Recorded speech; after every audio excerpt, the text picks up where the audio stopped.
За 31 дэх бодлогыг бодъё.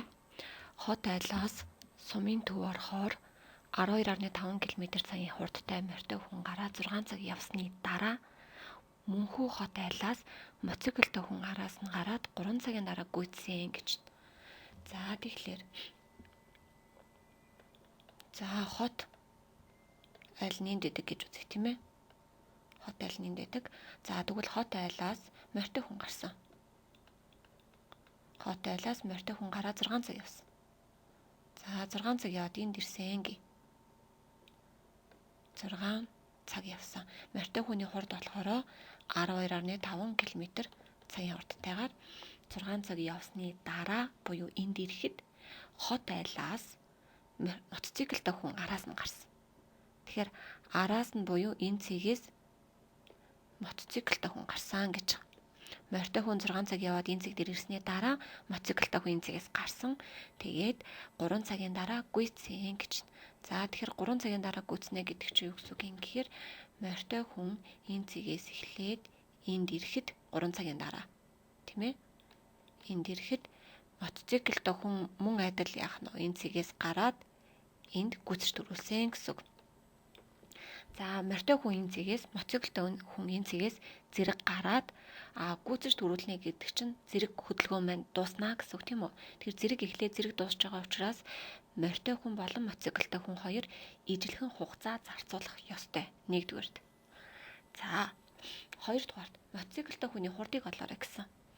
За эхний арга бүгдээрээ нэгдүгээр аргаар нь бодъё. За морьтой хүн цагт 12.5 км замыг явдаг юм бол 6 цагт ямар замыг явах юм бэ гэдгийг эхлээ харъя. 12.5-ыг 6-гаар үржүүлэхлээр яагаад гэвэл 1 цагт 12.5 км-ийг явж байгаа юм чинь 6 цагт хэдийг явах юм бэ гэхээр 75 тийм ээ 75 км замыг явах нэ. Өөрөөр хэлбэл эндээс энэ хүртэл 75 км. Тэгвэл энэ нь юу гэсэн үг юм бэ гэхээр 75 км-ийн зайнаас энэ хоёр хөөцөлдсөн гэсэн үг. Тийм ээ? Энэ хоёр 75 км-ийн зайнаас хөөцөлдсөн байна. За энэгээр 75 км гэж тэмдэглэе. За тэгвэл 75 км-ийн зайнаас хөөцөлдөөд 3 цагийн дараа гүйцэж төрүүлсэн гэдэг чинь юу гэсэн утгатай юм бэ гэхлээр за энэ дээр харуулъя. Жишээлх юм бол за нэг машиныг би жишээ нь 50 км/цагийн хурдтай нөгөө машиныг нь 150 км/цагийн хурдтай байсан гэж төсөөлье. За тэгвэл энэ хоёр нэг цэгээс зэрэг гарсан гэж хэрвээ төсөөлөх юм бол нэг цэгээс зэрэг гарах юм бол нэг цагийн дараа хоорондох зай нь 100 км-ээр явах нь холдно. Яагаад гэвэл нэг нь 50 км/цагийн хурдтай юм чин цагт 50 км нөгөөх нь цагт 150 км замыг туулчихлаар энэ хоёрын хоорондох зам нь болохоор яах нь 100 км болно.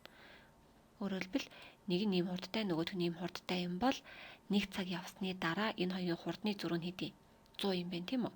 Тэгэхээр нэг цагийн дараа хоорондох зай нь 100 км-ээр холдно. За тэгвэл дахиад нэг цаг өнгөрчдөг.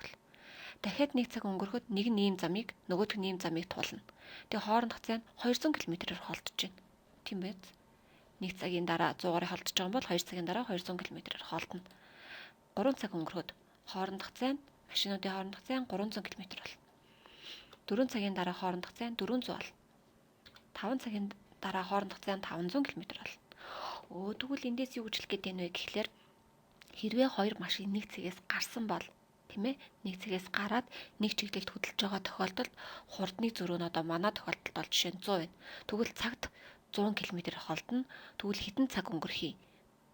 Тэр цагийг 100-аар үржүүлсэндээ тэнцэх хэмжээний зайгаар холдох ёстой гэсэн үг.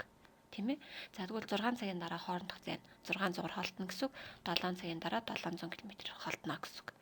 Тэгвэл одоо энэ хөдөлгөөний эсрэгээр нь жишээ нь харъя л да. Энэ хөдөлгөөний эсрэгээр нь харъя. Одоо жишээ нь нэг нь энэ машин, нөгөө энэ машин хоёр тийм үү? Хөөцөлдөж байгаа гэж үзье. Өөрөөр хэлбэл энэ машин эндээс ийшээ чиглэлтэй. Нөгөө машин нь энэ улаан өнгөтэй машиныг араас нь ингээ хөөж байгаа гэж үзье. Хэдэн цагийн дараа гүйцэж төрүүлэх вэ гэдэг бодлого байсан гэж үзэх юм бол хэдэн цагийн дараа гүйцэж төрүүлэх юм бэ гэхээр улаан өнгөтэй машин чинь цагт 50 км замыг явдаг. Нөгөөх нь цагт 150 км замыг явдаг. Тэгвэл нэг цагийн дараа энэ 50-ыг яваад энэ 150-ыг явна гэдэг чинь хоорондох зай 100 км-ээр ойртох ёстой буцаад эсрэгээрээ. За одоо энэ дээр харъя. Сая анх болохоор энийг хараа. Энэ хоёрын хоорондох зай 700 байсан бол 1 цаг өнгөрлөө. Тийм үү? Хоорондох зай 600. Хоорондох зай 700 байснаа 600 болсон гэдэг чинь 100 км-ээр ойртсон гэсэн. Дахиад 1 цаг өнгөрье. Хоорондох зай нь дахиад 100 км-ээр ойртно. Дахиад 1 цаг өнгөрье. Тийм үү? 100 км-ээр ойртно. Тэгвэл хэдэн цагийн дараа хоорондох зай нь гүйцэж төрүүлнэ гэдэг чинь тэг болох юм. Энэ хоёрын хоорондох зай тэг болчихвол юм бол энэ хоёр давхцаад яах нь вэ? Ингэж хөөцөлцөөр хагаад энд гүйцэж төрүүлчлээ. Энийг хараа. Зэрэгцсэн Б наатагаа зэрэгцнэ гэдэг чинь энэ хоёр яах нь гүйцэж төрүүлчлээ гэсэн үг байхгүй юу? Тэгвэл анх энэ хоёр чинь хоорондох энэ хоёр машины хоорондох зай чинь 700 байсан ш тийм үү? Тэгвэл хурдны зөрүү нь 150-аас 50-ыг хасаад 100 байсан. Тэгвэл цаг тутамд хоорондох зай 100 км-ээр ойртож байгаа юм бол хэдэн цагийн дараа энэ 700 тэг болох юм бэ гэхээр 700 100 хуваагаад 7 цагийн дараа яах нь гүйцэж төрүүлнэ гэсэн үг байхгүй юу? Одоо эндээс харъя. 1 2 3 4 5 6 7 цагийн дараа гүйцэж төрүүллээ. Ойлгомжтой юу? Тэгвэл эндээс би яг юу гэж хэлэх гээд байна вэ гэхээр энэ хоёр морьтой хүн болон мотоциклтай хүн хөөцөлтөд байна. Тэгвэл хоорондох зай нь 75 км байсан. Хэдэн цагийн дараа гүйцэж төрүүлсэн бэхээр 3 цагийн дараа гүйцэж төрүүлсэн. Тэгвэл бид нар яах ёстой юм гэхээр 75 км-ийг 3 цагт аваачна. За тэгэхээр 2 3-ын 6 15 25 км цаг. Энэ юу гараад ирж байгаа гэхээр энэ хоёрын хурдны зөрүү нь гарч ирж байгаа. Төрөний бодлогон дээр бол тийм байсан тий. Энийг хараа. Анх юм байсан. Хурдны зөрүү нэг нь 150, нөгөөх нь 100 байсан. Хоорондох зай 700 байсан чинь 1 цагийн дараа хоорондох зай 100-аар багассан. Дахиад 1 цаг өнгөрөхөд дахиад 100-аар багассан. Тэгвэл энэ нь юу гэсэн гэхээр цаг тутамд хоорондох зай 25 км-ээр багасдаг гэсэн үг байна. Тэгэхээр энэ хоёрын хурдны зөрүү 25. Хурдны зөрүү 25 гэдэг нь юу гэсэн үг юм гэхээр нэг нь x км/цагийн хурдтай гэж ойлгох юм бол нөгөөх нь юу байх нь вэ? X дээр нэмэх нь 25 км/цагийн хурдтай гэсэн үг. Гэхдээ биднэрт морьтой хүний хурдыг өгсөн шүү дээ, тийм ээ. Тэгэхээр морьтой хүний хурд нь 12.5 км/цагийн хурдтай юм бол энэ хоёрын хурдны зөрүү нь 25 байх ёстой. Морьтой хүний хурдыг би мэдэхгүй байна. Асуултын нэмдэг гэж. Тэгвэл морьтой хүний мотоциклтай хүний хурдаас морьтой хүний хурдыг хасгалаар 25 км/цаг гарна гэсэн үг байхгүй юу? Эндээс энэ маань 37.5 км/цаг. Энэ бол мотоциклтай хүний хурд.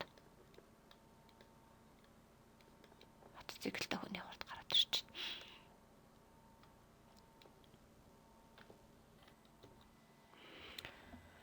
За 32 дугаар бодлого онгоц 240 км зайтай хоёр буудлын хооронд ийм цаг уруудаж ийм цаг өгсөн гэж.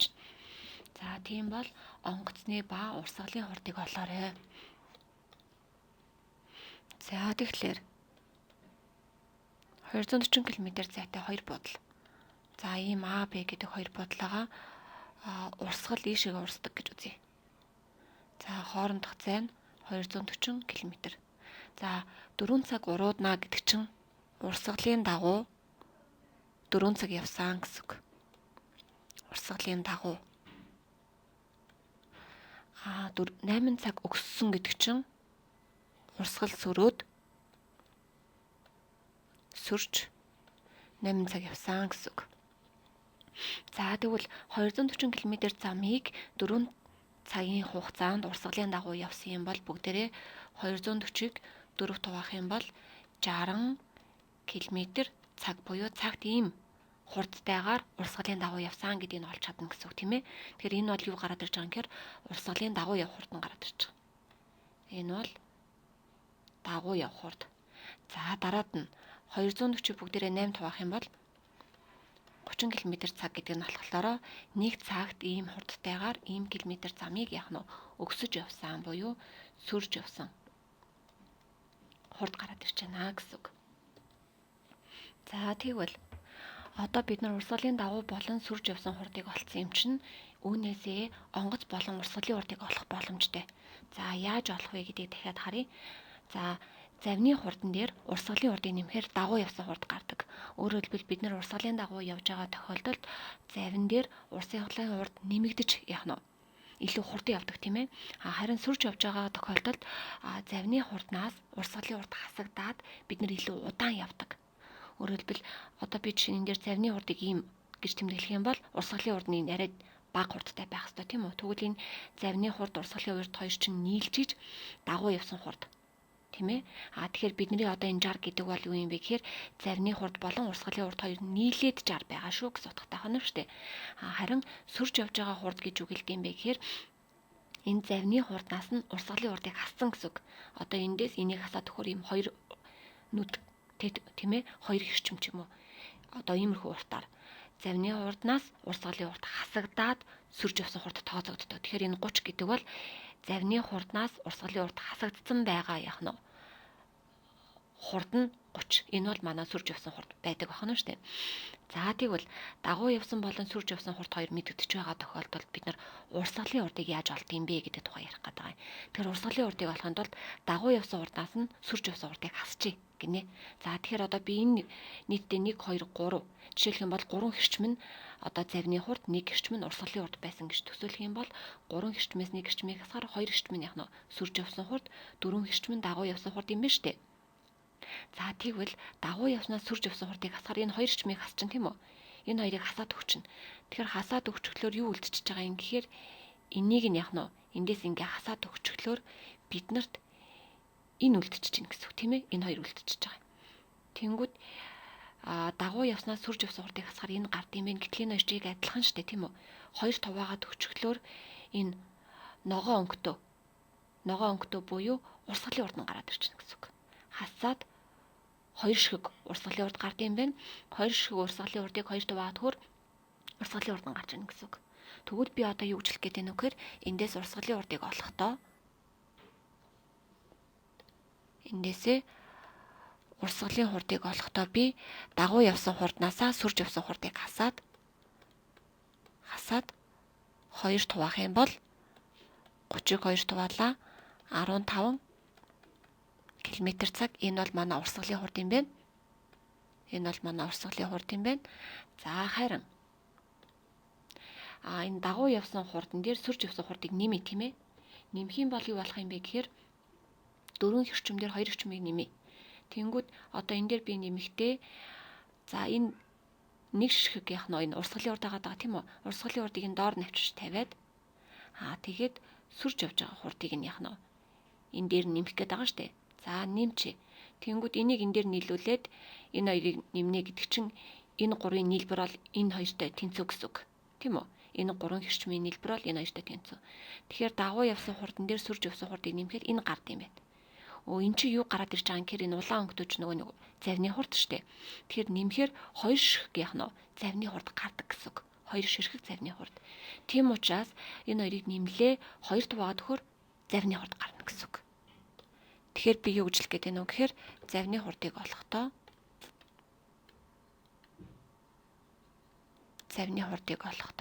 дагуу явсан хурд буюу 60 дээрээ сүрж явсан хурд буюу 30-ыг нэмлээ 2 хуваалаа 90-ыг 2 хуваалаа 45 км/цаг. Энэ бол манай завны хурд. За одоо шалгая. Завны хурдан дээр урсгалын хурдыг нэмэхээр 60 дагуу явсан хурд гарч ирж байна. Тийм багаз. За завны хурднаас урсгалын хурдыг хаслаа 30. Энэ бол сүрж явсан хурд. За ийм утгатай. Тэгэхээр дагуу болон сүрж явсан хурдыг олоод нэмээд 2 хуваагаар завны хурд, хасаад 2 хуваагаар урсгалын хурд гардаг байна.